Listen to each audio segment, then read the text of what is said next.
ay rated SPG. Striktong patnubay at gabay ng magulang ang kailangan. Maaaring may masiselang tema, lengguwahe, karahasan, sexual, horror o droga na hindi angkop sa mga bata. Sa pagkamatay nga nitong si Hazel ay iyak nga ng iyak ang kanyang best friend na si Alice. Hindi naman niya sinisisi ang kanyang sarili dahil alam niyang tama ang kanyang ginawa. Bagkus ay nanghihinayang siya sa pagkakataon na sana ay tinanggap na ni Hazel ang kanyang kabiguan. Na hindi na sana niya ipinaglaban itong si Manuel na kahit kailan ay hindi naman talaga nagmahal sa kanya. Sinabi pa niya na aayusin niya ang mga labi nito bilang ganti sa pag-iwan niya dito sa ere. Sinabihan niya rin ang mga kaibigan at dating katrabaho nitong si Hazel. Nanghihinayang din sila sa ginawa nitong si Hazel dahil maayos naman ang kanyang career. Kaya niya namang suportahan ang kanyang sarili at naniniwala silang makakatagpo pa siya ng lalaking mamahalin. Subalit dahil pinili nga niya na si Manuel ang mahalin kahit ganito ang nangyari sa kanyang buhay. Iyak nang iyak si Alice habang nasa burol.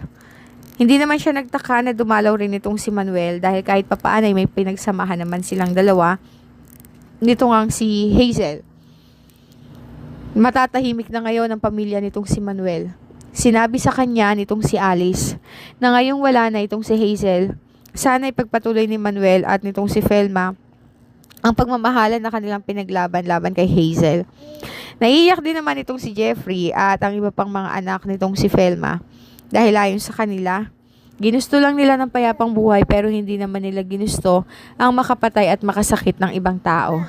Kaya naman, sa huling araw nga ng lamay nitong si Hazel, ay nagbigay pa rin sila ng message sa lahat ng mga taong naroon. Sinabi nila na pinapatawad na nila itong si Hazel sa bigat ng mga kasalanang nagawa nito. Ayon sa kanila, ay magkakasama na si Jessica at ito ngang si Hazel. Siguro naman ngayon ay magiging maayos na ang kanilang pamumuhay. Matapos nga ang ilang taon ay tinuloy pa rin ni Manuel at ni Felma ang kanilang kasal na paulit-ulit na nauudlot.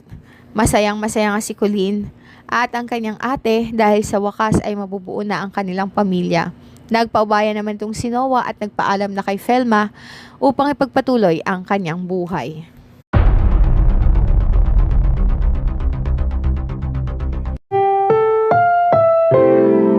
Ang programang ito ay rated SPG. Striktong patnubay at gabay ng magulang ang kailangan. Maaaring may masiselang tema, lengguwahe, karahasan, sexual,